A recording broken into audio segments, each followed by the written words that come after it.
Hello again, everyone, and welcome to the front line with Joe and Joe. Joe Pasillo. I'm down here. I happened to post this morning on my page.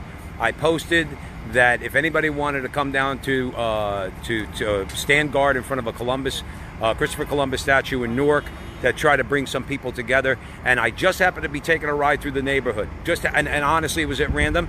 They're taking it down. I'm going to show everybody. That statue's been there I'm 52 years old. It's been there for as long as I've been alive, and now it's sitting in a tractor trailer. No protesters, nobody looking to tear it down. Okay, this was done either by Murphy or the city of Newark or both. In other words, and they allowed this to happen, and it's happening right in front of my parish that I grew up in, St. Francis Xavier Church on Bloomfield Avenue in Newark, New Jersey. This is disgusting. This is absolutely disgusting, and I don't even know what to say. I'm just beside myself that something like this could happen. In other words, what about my heritage? What about what Christopher Columbus means to me and the people that grew up around this area in the North Ward of Newark, New Jersey? What about us? Do we have a say? Are the people that are taking this down, are they not haters? Aren't they showing hatred towards other people? I'm livid right now. I wanted to post this. Please share this video. St. Francis Xavier Church right in front. I don't know if the church knew about it or not. I don't know if Cardinal Tobin knew about it or not. But the bottom line is this. This is wrong, and people need to start stepping up. They need to start taking guard. I just posted today to see if anybody wanted to come down here because I didn't know this was happening. I just drove by, and now it's happening. Now it's too late. It's terrible. It's absolutely terrible. It's terrible. And if the Cardinal had something to say about it, he should be ashamed of himself. Share this video. Share it with all your friends. Let it go viral. Okay? This is what America has come to.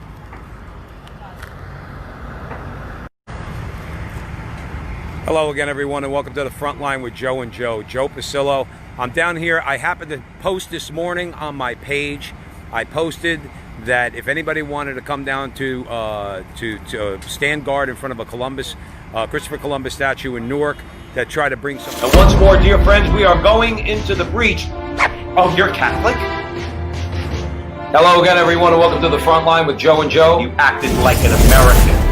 Okay? Now, there's a number of different things that have to be done in this country to change the culture, which will in turn change the politics. And the culture's a swamp. Because that is not a Catholic teaching. Right. And the cafeteria is closed, my friend. Yeah. Joe Pasillo, joined as always by Joe Resinello. And once more, dear friends, we are going into the breach. He tells the truth, just like we do at the front line with Joe and Joe on Sunday nights, 8 o'clock, Facebook Live. We got a great show for you tonight because, as we always say, the left is teeing it up for us, and we're Barry Bonds standing at home plate, ready to knock their lies right into San Francisco Bay.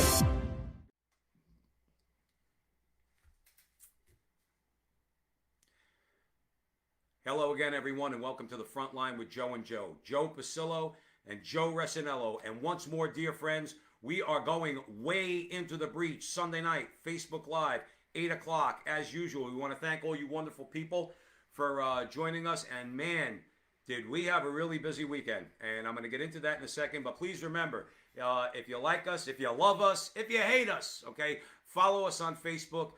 Share it with your friends, and also on YouTube at the front line with Joe and Joe. If you search for us there, please hit subscribe. Please hit the little bell. All our videos go on here and go on over there, and that's the way this works. And this way we could get our conversations, which are your conversations, out to a wider audience. Now, having said that, man, did Joe and I have a crazy weekend. I did a video. It's on our page. Most of you, if you're watching, have seen it, where the statue of Columbus was going to go down. I'm not going to recap that because I recapped it last night, and the video is on our Facebook page. It's about a 12-minute video where I clarified and had a few more facts. Okay, and it was crazy because the video of me down in front of St. Francis Xavier Church, I posted it because I thought our normal crowd on Facebook would see it, Joe. All right, 150,000 views. It's got over 3,000 shares. It's got like whatever it is, like 1,500 comments. Not all of them are good either. But yeah, so the bottom line is this. If you speak the truth, if you stand up, people pay attention. That's what that video proves. Joe and I gained nothing from 150,000 views on Facebook, okay? All that we gain, because we're not monetized, all that we gain is that we're able to have our conversations and it reaches you all and we grow our audience and we grow it wider and wider. Now, I promised we're not going to dwell on the statue anymore, okay? But we just wanted to answer one question. Who a guy like us, okay? His name's Ox, okay? And from judging from his picture, he looks like a guy I don't want to mess with, okay? Ox Fernandez, baby. Yes. So Ox basically asked a question, and I thought it was an appropriate one. I couldn't go through all the questions, but I thought it was an appropriate one because it speaks to what we do here at the front line with Joe and Joe, and then we'll get into our topics. But I want to address Ox's question because I had a couple things that I wanted him to know. He said, "Good morning. I saw your video of them taking down the statue of Columbus, and I'd like to know your take on what's going on and why it's wrong, if possible. Thanks in advance." And he said, "Me personally, I'm against removing history of any kind because all it does is allow for lies to follow."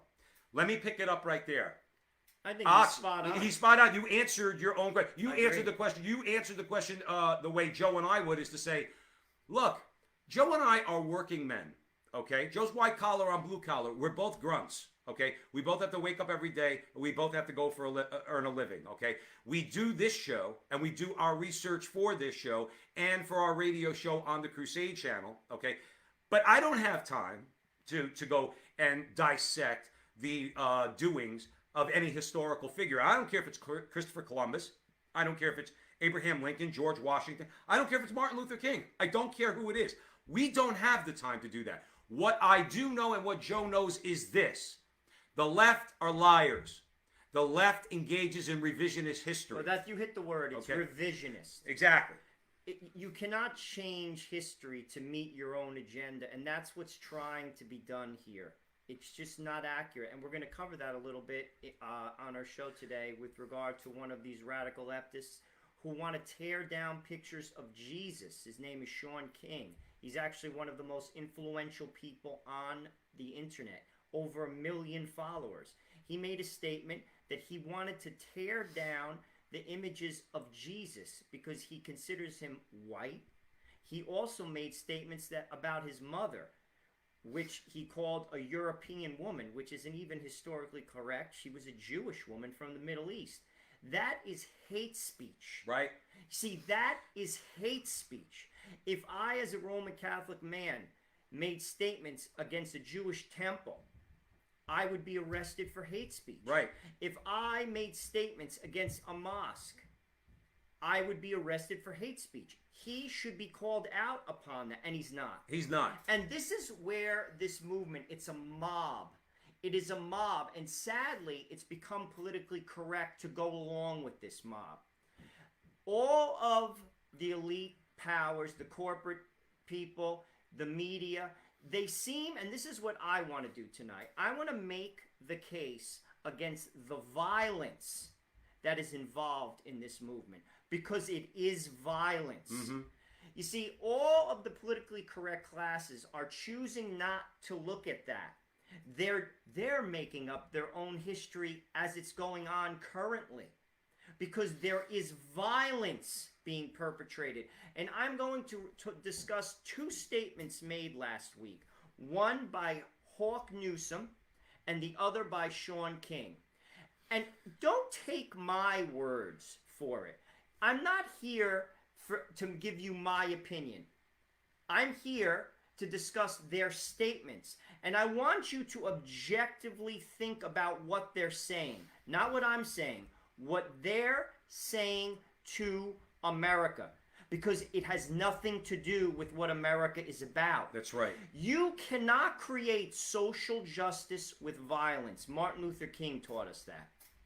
You will never have the outcome that you desire. But sadly, I don't think it's the outcome that they're actually, frankly, telling the public that they want. Well, that's going to be where we get into the conversation. It's okay if I just want to address one other thing with Ox that I thought, which I thought was very important, okay?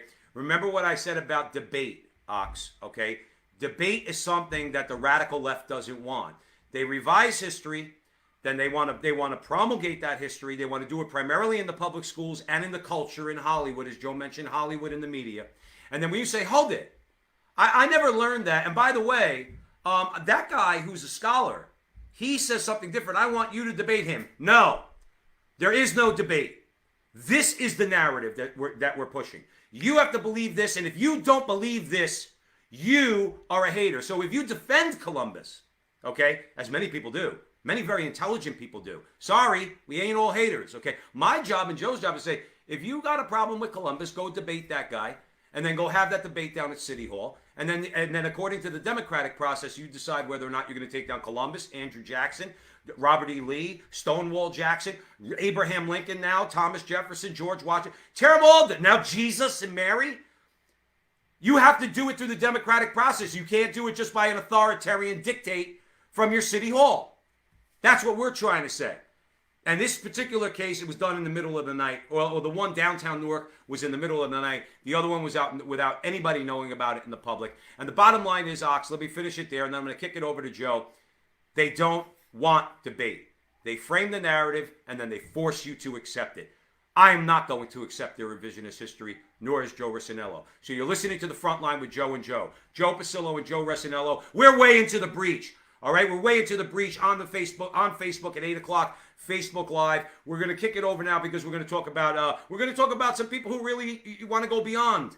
They want to go beyond just taking down Confederate flags and Andrew Jackson and Stonewall Jackson and the like. So let's talk about the radical left, Joe. So I want to make my case basically stating that these people are violent. This is a violent movement. And again, I don't want you to rely on my words to prove it. I want you to think about their words. These are statements made this week. I'm appealing to people of goodwill. I'm appealing to objective thinkers. Sadly, we have too much political tribalism.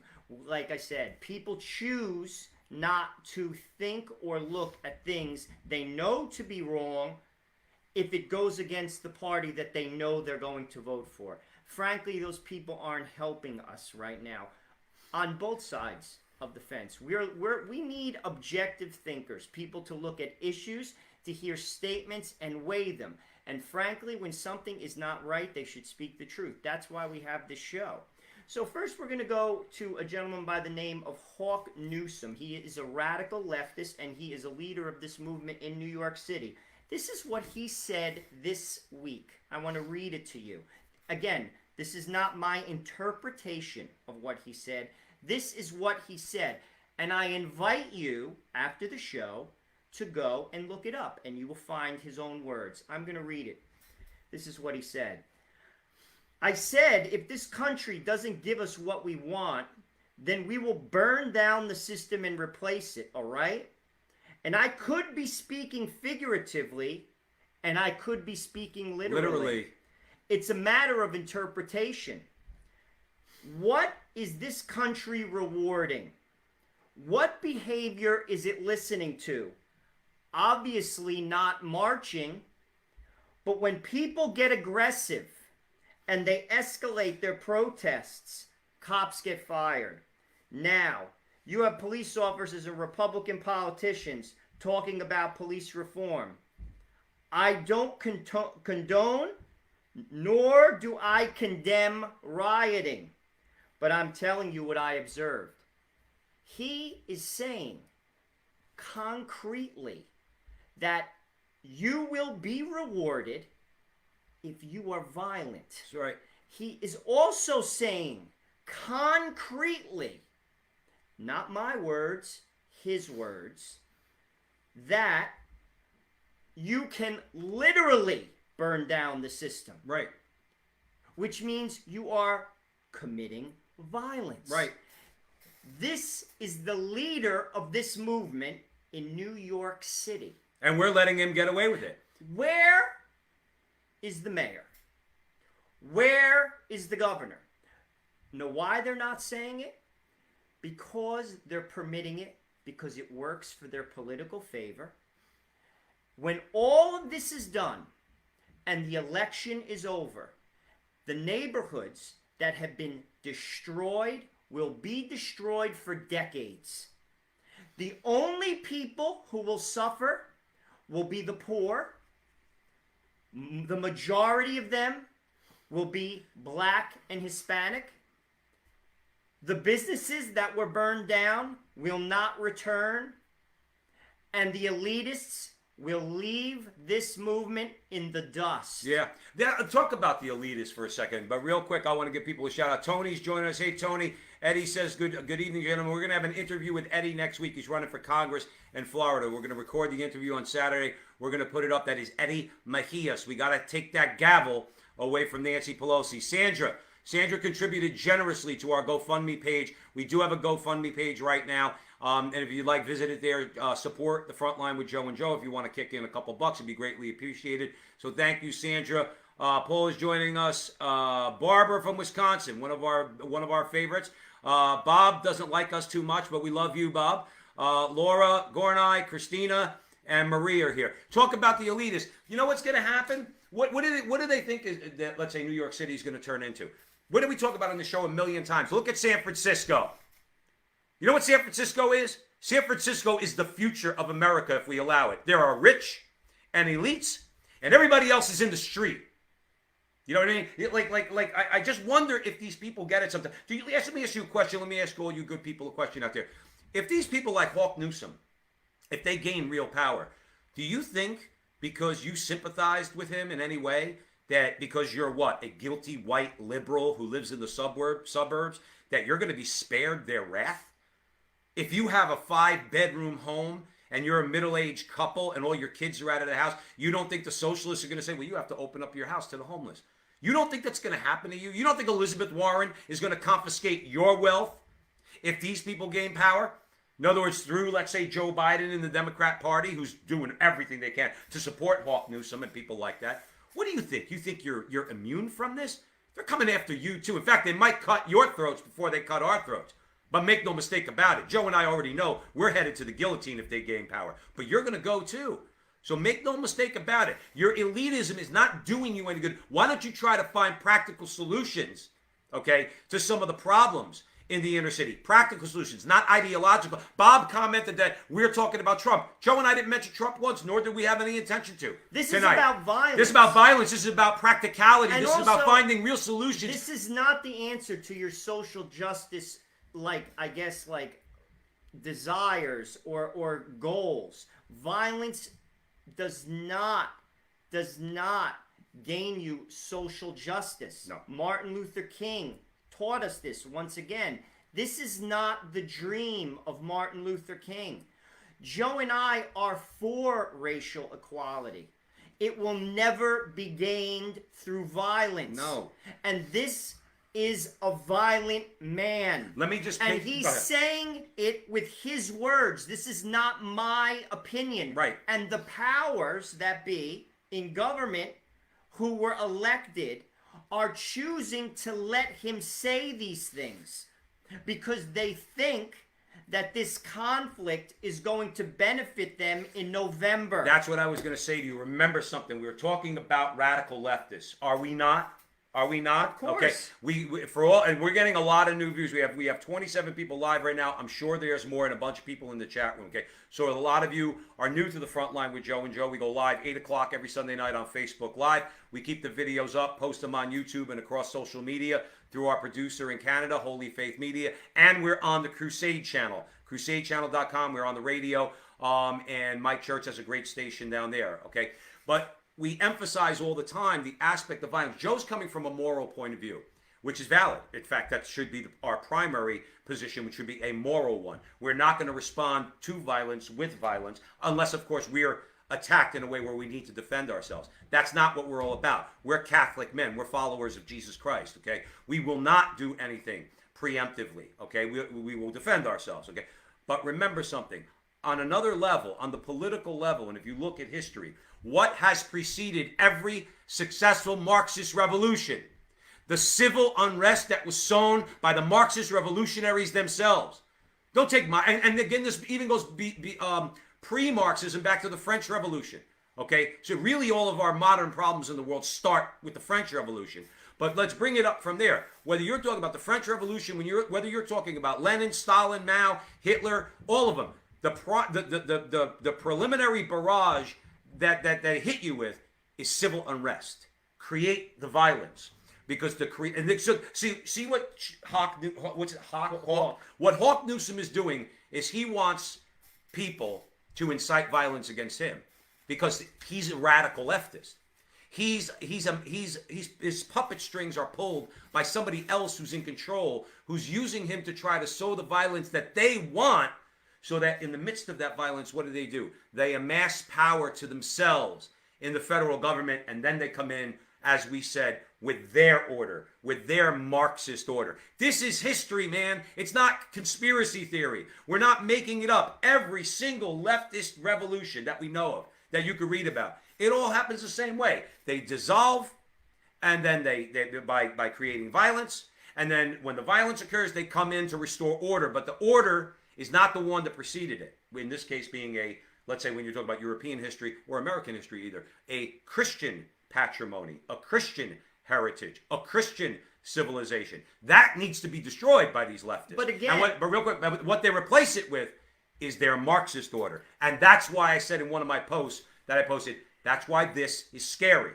We talk about Newark, New Jersey. Newark, New Jersey had historic violence and riots 50 years ago. 50 years ago. My parents grew up in the North Ward. They went to Barringer High School. Joe's father went to Barringer High School. They were my father and his father were classmates, actually. Newark, there were neighborhoods of Newark 50 years have not recovered from those same riots. That's why I'm saying this. Many of these people in cities across America, Atlanta, Baltimore, New York, Washington, D.C., these areas will not recover. I read a very interesting article from a black pastor in the south side of Chicago. He said that the riots in the south side of Chicago put his work back 2 decades. That the supermarket and the CVS are burned down and they're not coming back. Did you see that video of the woman, that poor black woman in the crying Bronx? her eyes out? And she said, where do I get... Now, again, this is a black woman. She's crying to the reporter. She said, where do I get my food now? They burned down the ShopRite. Where do I get my drugs, my medicine now? They burned down the CVS. And they're not going to go back. And they're not going back. Where am I to go? And I want to know something. Do her tears matter to you? Would you invest as a person? Because, listen, we go into a business to make money. Would you put money in a neighborhood, and it has nothing to do with race. It has everything to do with if your business is not going to be protected. People right now in that community in Seattle, the businesses in that, what is it called? Chaz, Chop, whatever it is. They're suing the city because their business, their life savings is not being protected by the tax dollars that they pay the city to have police. Don't they have a right to the police because of those they do, tax because dollars? They pay money, taxes. And all the people that are in Chop or Chaz or whatever you want to call it, George Floyd's brother said the same thing when they were talking about what was going on in Minneapolis. He had the bullhorn. He said, "Where are you from?" He was talking about the radical leftists. He goes, "Where are you from? You're not from here." I'm paraphrasing him, of course. This is when George Floyd first got killed, and then all these radicals came in, and he kept saying, "Where are you from? You're coming off buses. You don't live there." If I'm in Seattle, if I own a business, and I don't care if I was liberal and voted for the mayor or I'm conservative. In other words, I own a business in Seattle, let's say a mom and pop business. It gets burned down by people that came from out of town, and they burnt it down.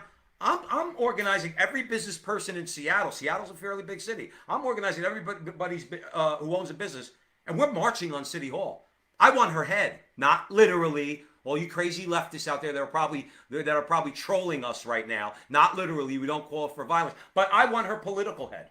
I want her to lose her job. I want her to be recalled because she's not fulfilling her part of the bargain. You rob us in the form of taxes. Because she's using these people. She called it the summer of love, Joe. She's using these people. They're only looking for political power in November. You see, once again, All of these communities that are being destroyed, I saw it in Newark. My parents fled the city. Will be left in the dust. That's right. All of these power brokers, they're not going to go live in the middle of downtown Seattle in Chaz. Or Chop. Do you think that Bill Gates is going to go live in downtown Seattle in Chaz, him and his wife? Absolutely not. It's all a game to gain power, and all of these people will be forgotten about. And you see, that is, in a sense, racist. Well, of course. Joe. You see, that's the irony of this. Is that who is the racist? Eddie's chiming in right now. 3 hallmarks of a Democrat-run city. High crime rate, high homelessness, high tax burden. And I would say corrupt schools, Eddie, to add to your list. Who are the racists? You said Newark. You brought up Newark. Paula's here. She's from Newark. She mentioned that. Leonie's here. So they're familiar with Newark. Tony. So let's talk about Newark. Joe's 50. I'm 52. Okay, 1967, they had the riots. Okay, now Hugh Adenizio unquestionably was corrupt. He was the corrupt mayor of Newark at the time. Okay, no problem. We accept that. We know that they're corrupt too. All right, so we're not blaming, let's say for argument's sake, the non-Italians, but Mayor Gibson, in other words, reformer. I'm a reformer. I remember when I was a kid. He's a reformer. Okay, he's not going to be Adenizio. He robbed the city. Sharp James came in. The Reverend Sharp James, by the way. He was the mayor of the city. What was he? He was a reformer. I'm a reformer. I'm going to come in. I'm going to reform the city. Newark's going to have a renaissance.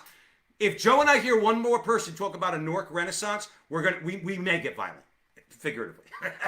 There's no renaissance. Sharp James promised the same thing. The guy who's in the United States Senate right now, Cory Booker, what did he do? He only used the city of Newark and the mayor's office of the city of Newark to springboard to being in the Senate. And he thought it was going to springboard him into being the president of the United States. My reason for bringing this up is every one of those mayors, after the riots, did nothing to rebuild that city. They stuck all those black kids in the inner city in those corrupt schools. They never allowed for competition to the public school union. They chased out every business there was. They drained the suburbs for every tax dollar they could get the state to suck out of the suburbs of Essex County and send to the city. And they all grafted right off the top. It is just, Joe, it's old school corruption. But like Eddie said, it's all from the Democrats. Juan Williams tried to put this on Republicans on the 5. He is totally now in the tank for the left. Juan Williams on the 5 on Fox News. He tried to say Republicans are involved too. The guy doesn't know what he's talking about. There are no Republicans in Newark. There's no Republicans in Chicago. There's no Republicans in Minneapolis. There's no Republicans in Seattle. Where are the Republicans, Joe? Where are they? So anyway, you're at the front line with Joe and Joe. Joe Pasillo, Joe Resinello, and man, we're heated because right now, again, we obviously what's going on right now, a lot of it is politics, but this is culture. We're in a culture war, man. We're in a culture war, and many of you showed us because 150,000 people saw that video of the Statue of Columbus taken down, and you realize, no, they want to tear down everything. And you know who else wants to tear down? Something that I firmly believe for a very long time is ultimately the goal is the cross. The icon or the statue that they want to take down is the cross. And what he's referring to is Sean King. But we've said that before, Sean King.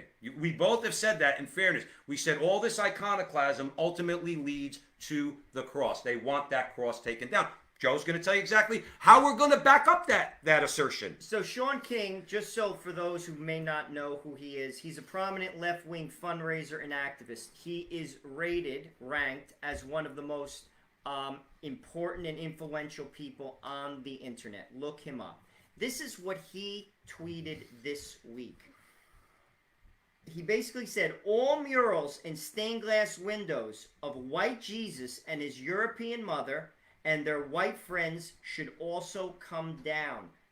He's basically calling for the elimination of the white Jesus. You see, that's a hate crime, Sean.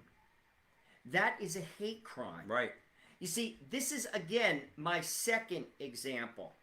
And don't judge by my words. Judge his words. This man is full of hate. Mm-hmm.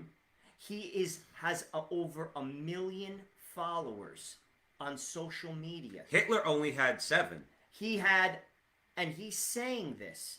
This is a hate crime. As I said with Hawk Newsom, where are the mayors?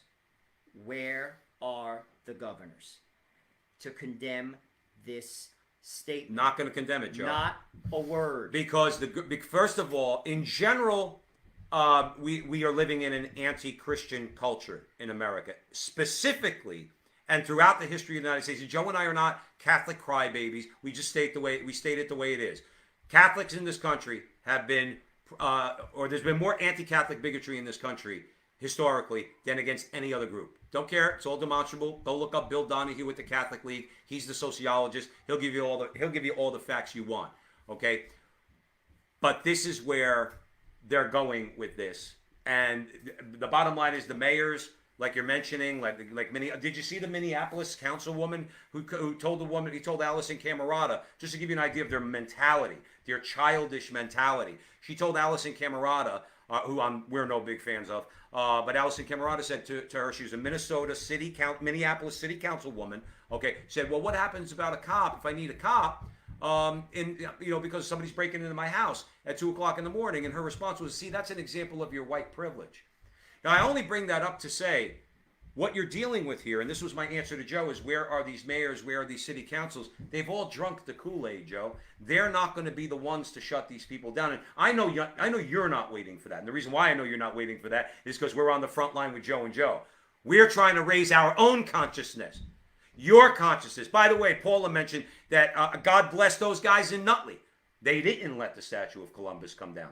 They stood in front of the statue. There's pictures of it on the internet, okay? They would not let that statue come down, so it's still there. There was a number of them. Unfortunately, the one that happened in front of St. Francis Xavier, it happened like this, okay? So there was nothing anybody could do about it. Same thing with the one down in Washington Park, downtown Newark. It was 2:00 in the morning. But those guys, see, they get it. What Joe and I, and the reason why I say that is because one of the things that Joe and I say all the time is because we're dealing with childish people. What did you just bring up about Sean King? He's a child. He's a dangerous child. But doesn't have a fully mature intellect. He's deficient, okay? And you need to be, and what you have to realize when you're dealing with people like this is they're not interested in arguing with you. They would have if there was 300 of them, they probably would have overtaken those guys in Nutley and maybe torn down the statue, or maybe there would have been a riot or something like that, okay? Because you can't reason with these guys. They're hard leftists, they're radical leftists, which, like I said, is to say that they're children. The thing is, why is it being permitted? Why do lay people have to do this? You see, this is where our elected officials have failed us, and they are Democrats. Our answer to them is this: we are not violent people. Our answer to them is simple: we will speak the truth and we will vote you out. You see, yes, that's the answer. We see what's going on, we will speak the truth, and we will vote you out. Goodbye. You see, that's the answer. It's not to be violent.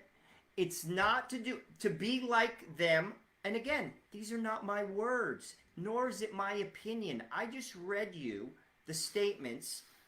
Again, look it up for yourself, of Hawk Newsom, who said, I want to literally burn down the system, and marching is not effective. What is effective, he's basically saying, is what they're doing, which is violence. Mm-hmm. And now you have a person like Sean King, again, making hate. It's a hate crime to say those things against a religion. Just as if I said something against the Muslim faith or the Jewish faith. That's a hate crime. And I never would do it. Right. Because you're a moral man, so Joe. My point is, these are not our words. And our elected officials are permitting it to go on because it suits their political gain in November. That's the reality. So, why do lay people have to stand around the statue? Why aren't the mayors calling for the police to basically get rid of the mob? Because it's about power. And once the dust settles, and the neighborhoods are destroyed, they will forget about them. That's right. Let's pick up on a point. Want to make two other quick points before we move on from Sean King. But real quick, Ed just said, it's funny, Ed, that you're saying what you're saying, Edward, in the chat room, because Joe and I were just talking about this. Joe, can you put that? Oh, No, that's okay. It was a good point. Ed said, just in case you guys could see this, we can see it. We can see all the comments. I don't know. I hope there's not a problem. But the quickest way to turn the tide in this situation is for us to start filing civil suits when companies fire us for our political beliefs. Once the corporations have to start spending money, then maybe the cancel culture will end. The problem with that, Ed, Joe and I agree with you. We say all the time, okay, we're risking, we're not the most courageous or brave men in the world. We're risking by making our position known, particularly as Catholic men, but also as conservative men in America and who are politically incorrect, and we don't care. We're risking, many people out there are risking. They're risking their jobs, they're risking their livelihoods. And we spoke about it. If we had, let's say, a situation where you had the guy Lynn Wood comes to mind. He represented Nick Sandmann, who was one of the Covington boys, who CNN slandered and then had to pay an undisclosed settlement, right? If you had the Alliance Defending Freedom, the St. Thomas More Society, the American Center for Law and Justice, if they would pick up these lawsuits, if this is going to start happening and people are going to get fired for making their political or religious beliefs known, okay, and they do start filing major lawsuits and you start winning those lawsuits, then I think you're right, Edward. But that needs to start happening. Can I just make one more point about Sean King? Because I know Joe wants to move on. We're about halfway through the show. You were at the front line with Joe and Joe Pasillo, Joe Rossinello, way into the breach in this culture war. Facebook Live, 8 o'clock Sunday night. Share with your friends. Share this video with your friends. Also, follow us, subscribe to us on YouTube, please. Hit the little bell. Two things real quick I heard Father Jenkins say, okay? We're going to get a little Catholic on you right now. Don't tune out, okay? As far as the white Jesus and Mary is concerned, two things I want to say to Sean King. Number one, okay, every culture that has accepted Jesus Christ, okay, they portray Jesus Christ in their art, in the way they look. Sure. To give you an example, the Ethiopians, which the Ethiopian church goes back almost to the beginning, okay? The Ethiopian church, they worship a black Jesus. Jesus is the image of Jesus that they create in their art is a black man, okay? And of course, as Catholics, we accept that because Jesus is universal, okay? So just because Jesus is portrayed in Europe as a white man, okay, and in the East, he was portrayed more Middle Eastern, okay, and in Africa, he was portrayed as black, it's not white supremacist. And the other thing, too, for all you evangelicals out there, I'm going to mention our Blessed Mother Mary. So again, don't tune out. When the Blessed Mother appeared too, and the two that come to mind is number one, at Guadalupe, which converted the whole country of Mexico. Our Lady of Guadalupe appeared to Saint Juan Diego as a mestiza, which it means dressed in the garb of the indigenous people and in the appearance of the indigenous people. She looks like she's from Mexico, and the apparition in Akita, both of which have been approved by the Vatican. So they're not like side thing. She appeared as an Asian woman. So basically what this whole like diatribe basically comes down to is Sean King, he's an ignorant man. That was an ignorant statement full of hate. See, everything I just said could have been summed up in what Joe just said. And that's what it comes right down to. And he should be held accountable for that hateful statement. As a Catholic, I'm insulted by that statement. I am insulted that you're going to take down images of a white Jesus and his European mother. That is a hate crime, Mr. King. And our elected officials are letting you get away with it. Our answer to them is simple. Vote them out. Please, let's start doing that. Vote them out. We need to start a movement in this country, okay? A real movement, okay? A cultural movement, not a political movement. A cultural movement. For all of you new here to the front line with Joe and Joe, Joe's and my best response to the left is no. It's a simple word. We all have to learn how to use it more, but we need to use it. So when they say, well, we don't like Columbus, too bad, no, you're not tearing down the statue. but we want to teach your children sex education according to what we believe. Sorry, the answer is no. Don't you believe abortion is a woman's right? I'm sorry, the answer is no. We have to start saying no to these people. And we do that by organizing. We do that by taking each other's back, by showing up like those guys in Nutley did. I applaud them. That should have been happening all across the country. That should have been the job of the cops. Well, what are you doing at the order of the mayor and at the order of the governor? Society exists through order. I don't understand. Well, I do understand, because the disorder works for their political favor. They're trying to create disorder to blame it on the president. Yep. And at the cost of the poor. You see, again, it's at the cost of the poor. The same people you say you're defending are the same people that you're going to destroy. And that is the truth. Again, they will walk away from the mess. And like I said, that gentleman in the south side of Chicago said, you just put me back 2 decades. What's the matter? He doesn't count? Well, he doesn't count now. Not Not for Hawk Newsom and Sean King, evidently. But guess what? That black pastor has a congregation, and you know who's going to suffer? They are, and the neighborhood's going to suffer. And that's the whole point of this. And that's like they're being used. And our answer is simple. Again, speak the truth, speak it clearly, speak it peacefully, and vote them out. Vote them out. And organize. Get organized to vote them out. Anyway, you're at the front line with Joe and Joe. Our man Dan is here. He said the radicals only destroy. They never create. Amen, Dan. Couldn't have said it better. Dan also contributed to the GoFundMe campaign that we have going on. Support the front line with Joe and Joe. Dan, thank you again, our brother, for your support. And we thank all of you new people here who are listening to the front line with Joe and Joe. Make sure you share our show with others, with your friends. Evidently, you did a good job on the first video. That one's got about 155,000 views, and we really appreciate that. We have to start spreading the word. We do that by raising the consciousness of our American brothers and sisters, particularly of our Catholic and more generally Christian brothers and sisters, to start taking this culture back. Joe, where are we headed? We're going to talk a little bit about the conservatives. Where are they? Where are they? While we watch as the anarchists and radicals run roughshod over our cities, where are the conservative leaders who have said so much and done so little to defend our history? The left has marched through our institutions of power, the schools and the academy, the media, the creative arts, the central authorities of our greatest cities, amassing near total control and influence over our culture. We read an interesting article in the Federalist magazine by the gentleman, his name is Tristan Justice. He said, MIA Republicans really face a crucial choice in a pivotal moment right now. Stand up to the mob or surrender the nation to anarchists. Right now. I am not so convinced Republicans are choosing the former. I got 2 words for you, just to back up what he said and what you just read. Mitt Romney. Mitt Romney. He's no friend of ours. And we did a story last week. Who did we pick on last week? Scaramouche. We picked on Anthony Scaramucci. They're not our friends. Okay? They are not conservative. They call themselves conservative, but they're not.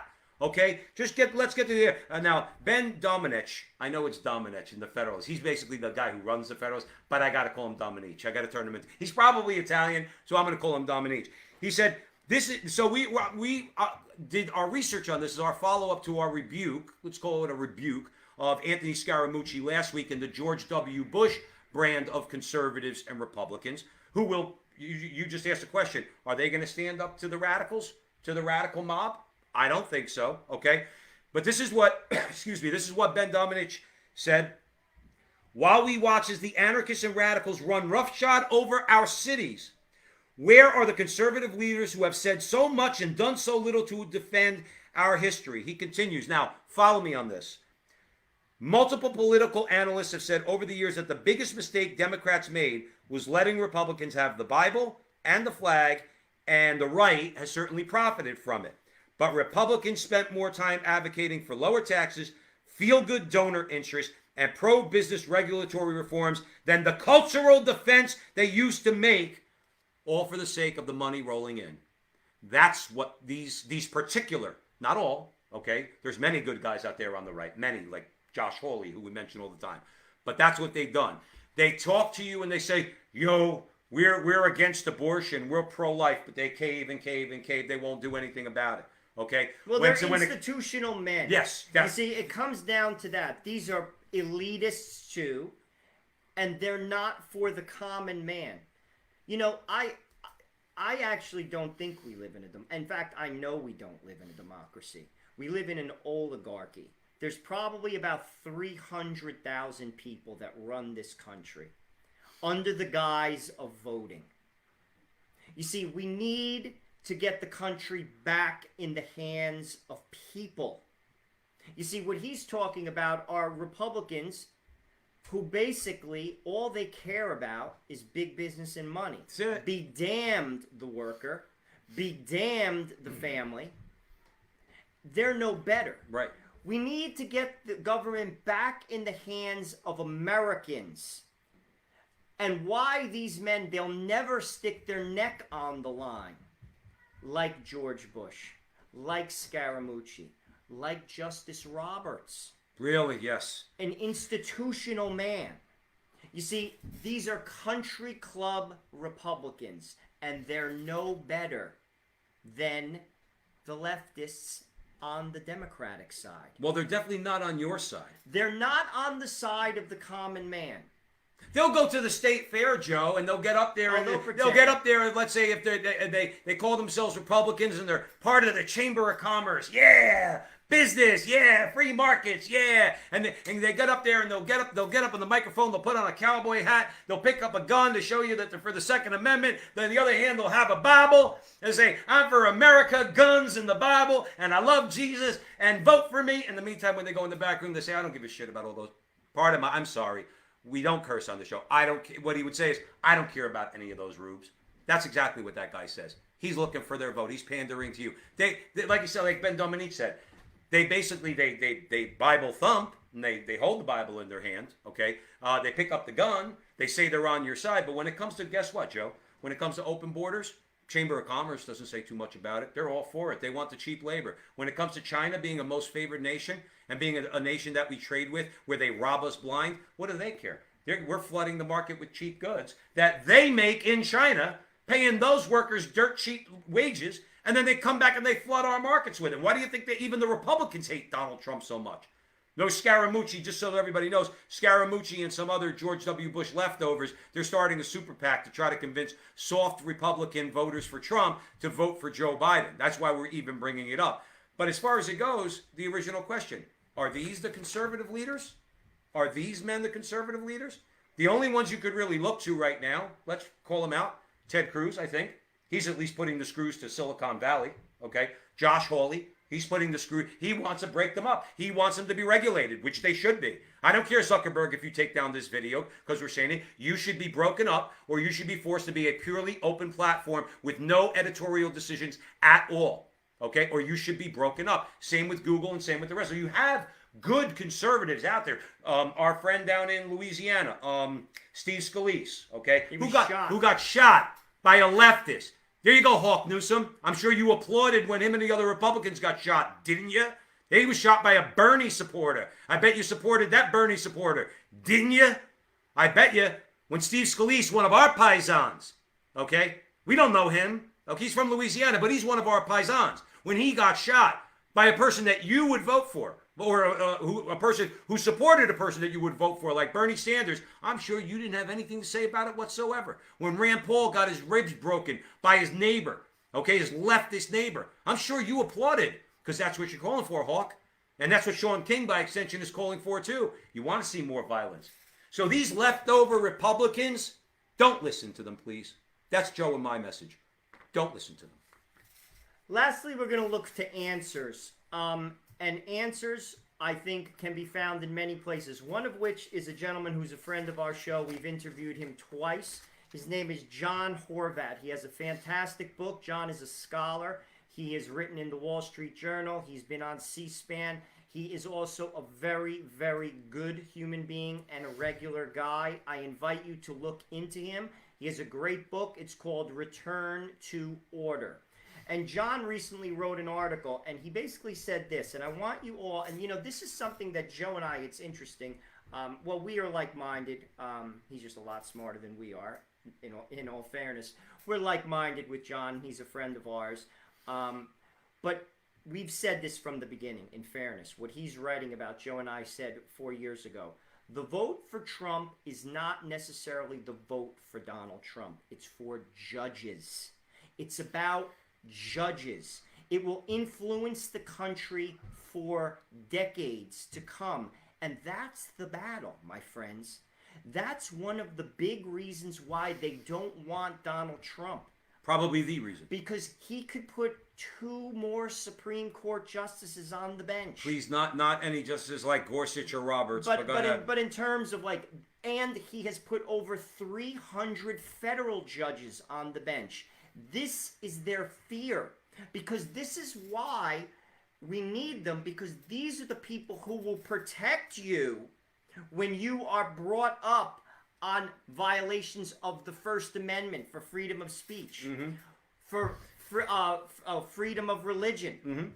These are the people who will uphold the law, and they won't be activists. I want to give you a perfect example. We're not covering it tonight. We will be covering it on our Crusade show tomorrow, okay, on the crusadechannel.com. Visit there, by the way, to listen to Mike Church. You can sign up for a free 30-day trial run, okay?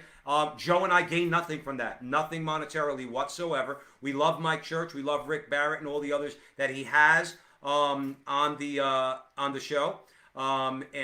So we are on the channel, and we encourage you to do so. But I want to give you an example. We're going to cover that tomorrow, but I want to give you a perfect example of what you're talking. If you think that we don't know what we're talking about, okay, and I think we know what we're talking about, let me give you a concrete example that happened just the other day, and it's relevant, and all you people may know what the context is. A judge, a federal judge, now I don't know if it was a Trump judge or not, but I don't really care. A federal judge rebuked Cuomo and de Blasio and said, you have not shown that you have treated religious organizations and their gatherings equally that you have to other organizations. You have not proven to me that they need to be closed, but then you have all these other organizations open, like certain businesses and things like that. The judge said, in a nutshell, I'm not quoting, but I'm paraphrasing. The judge said, this order is wrong, and you will overturn that order. It is unconstitutional. And that is why the importance for judges. You see, that is the vote for Trump. Many people say, I don't like him. Okay, you're entitled to that. I mean, Donald he's raw, he's not very polished at times. Okay. It's about judges. Yes. It's about upholding the Constitution. It's a return to America's higher law tradition, anchored in natural law norms that do not change with the times. This is the vote for Donald Trump. Because many of his judges, look, Dan makes a good point. Dan says the federal district judge appointments are great. You're right, Dan. There have been a couple of clunkers that we've discovered over the last several months. Gorsuch really disappointed us last week, no question about it. He wrote the law instead of sending it back to Congress, so he was wrong for that. I hope that's just an anomaly. I hope that Gorsuch gets his head on straight, and he's not going to turn into that institutional man that Roberts is. But having said that, I'll take 90% solid Trump judges over 100% radical, not Joe Biden judges, because Joe Biden's not going to be president of the United States if he gets elected. Barack Obama, Tom Perez, Joe says it all the time, AOC, Elizabeth Warren, Bernie Sanders. Those are the people that are going to be president of the United States. Joe Biden will not make one single decision before they declare him incapacitated, and whoever his vice president is, whichever radical he chooses for vice president, moves up to the presidency. I'll take 90% or 95% good, solid Trump judges over 100% activist, liberal, leftist, Marxist judges on the other side. And that's what you say to people when they say, you vote for Donald Trump? Yes. This is your answer to them. because of judges. I am not interested in activist judges. I want judges to uphold the Constitution because I believe in it.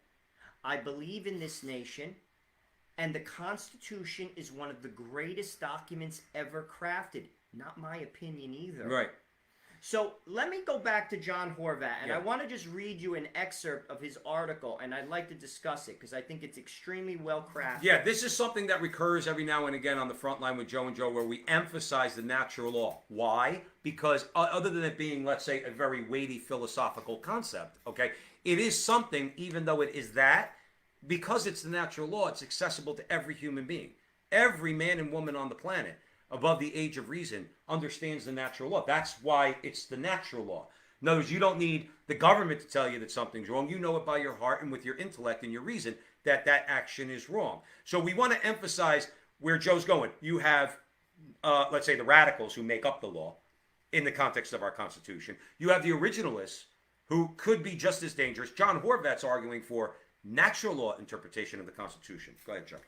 This is what he said. He said, America was founded on a higher law tradition that reaches back to the Ten Commandments, which summarize natural law. This perspective holds that the source of all law, whether customary, common, Roman, or statutory, is God. There's a bad word. And his eternal law. Whether a person believes in God is immaterial, since this law is found in the nature of things, not in a sacred text. It was known by ancient peoples. Its universal character can be seen in Cicero, for example, who used the term eternal law, moral law, or natural law to describe an objective moral compass that makes social order possible. Please let me repeat that. Please. Or actually, you're an objective moral compass that makes social order possible. Do you not see that what we have right now is anarchy in the streets and why we have a need for social order? Go ahead, Joe. I cut you off. This natural law is the same for all peoples, places, and times. Although its application may vary, it can be perceived in society by unaided reason. St. Paul says it is written in the hearts of all men. We have left this. But finish that real quick. St. Paul said Christian or pagan. Because, remember, the Greeks recognized the natural law, okay? And natural law goes back, obviously it goes back to Aquinas, but then you have to go back to Aristotle for that. All people recognize the natural law. Can I give a concrete example? Every single person knows that an abortion is the murder of an innocent human being. And you don't need me to tell you that. You don't need the church to tell you that. God already told you that through the natural law because you know it in your own heart. Now, whether you want to justify it legally, whether you want to look to Ruth Bader Ginsburg and that horrid crew on the Supreme Court to keep Roe versus Wade legal, you could justify anything you want, but you know in your heart, okay, Joe Biden, Nancy Pelosi, that act is murder. And how do you know it? By the natural law. And if you had, by the way, let's clarify this. Let's bring this home. There's two natural law jurists right now, even though they're not going to come out and openly say it, but it seems to be the way they rule in cases. Sam Alito and Clarence Thomas. Clarence Thomas in particular, okay? Everybody's looking for Roe versus Wade to get overturned. That could be, let's say, a constitutional argument. Well, it's a right, but it doesn't belong in the Constitution. It's a matter for the states to decide. Wrong. Even though we'd love to see Roe versus Wade overturned, that's wrong. That's not the natural law application of our Constitution. You know what it would be? Clarence Thomas, who I think mentioned it once or alluded to it once, kind of cryptically, basically said, no, the job is to interpret the Constitution by along the lines of the natural law. In that case, you know what happens to abortion?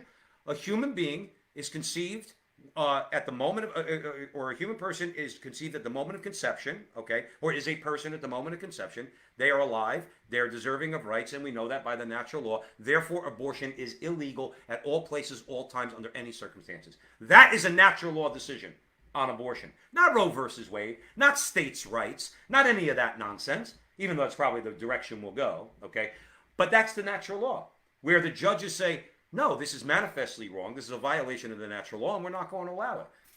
When do you think we might see that in our lifetimes?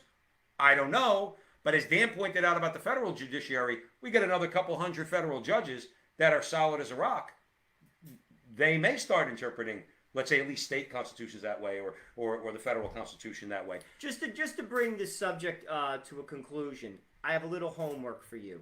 One, I want you to look up the statement for yourself of Hawk Newsom. It is a violent statement, and these radical leftists are violent. This is not my opinion. Weigh it for yourself. Look up his own words. They were spoken last week. I also have another homework assignment for you. I want you to look up the words of Sean King, who has 1 million people following him on social media. His statements towards Jesus Christ and the Blessed Mother are full of hate. They are hate speech. Absolutely and utterly. Look them up for yourself. Please don't take my word for it. Absolutely. And lastly, if anyone questions you and says, why are you voting for Donald Trump? How can you vote for Donald Trump? Your answers are simple. It is because I want objective judges that will uphold the Constitution and maintain the rule of law and order in our society, because it's breaking down. The answer in November is simple. It's not about Donald Trump or Joe Biden. It's about America. We have to put our political hats down and look at America. You tell a tree by the fruit it bears. And these Democratic governors and mayors are all bearing bad fruit at the expense of the American people. Of you. Newark, Philadelphia, Trenton, Detroit, Camden, Detroit, Baltimore. Memphis. The answer is simple. It is Donald Trump. Whether you like him or not. We must put our political hats down and vote for America. And that's all I have to say. And that's a great place to end it. That's a great place to end it. We're not ideologues here. As you can see, we're going to criticize the right and the left. The left just happens to be more atrocious right now. But the right, in many cases, well, they aren't much better because they don't have our interests at heart. But you know who does have your interests at heart? Joe and Joe. Because we're everyman. We're having a conversation that was born of our kitchen table. Our friends told us, you guys, talking about all these things around the kitchen table. A couple friends said you guys should be on the radio. And 18 months later, we're on the radio. We just had a video that went viral. Okay? We're growing. We don't make a dime. And we haven't made a dime. We don't do this. That's another thing. Right. We don't make any money. And our FundMe page is all for to upload, basically, to be completely truthful with you, and I'm being honest, as the day is long, we're all going to do just get better equipment, because we have very basic equipment. We have a $100 microphone and a $100 camera and a computer. And God. And that's all we need. We have God. So, just so you know, we make nothing, and we are not running for office, and we're speaking the truth. And I like to think we represent the regular man, because we are the regular man. Absolutely. So thank you for joining us at the Front Line with Joe and Joe. Please follow us on Facebook. Share our page with your friends. Share this video, please, with your friends. Subscribe and hit the little bell. When you look us up on YouTube, The Front Line with Joe and Joe, you'll see our ugly mugs. We'll be on Sunday, 8 o'clock next week. We're on the Crusade channel during the week. Please visit crusadechannel.com. We think you'll love it. Sign up for a 30-day free subscription. And remember that our conversation is your conversation. And that conversation, it's going on everywhere. We'll see you next week.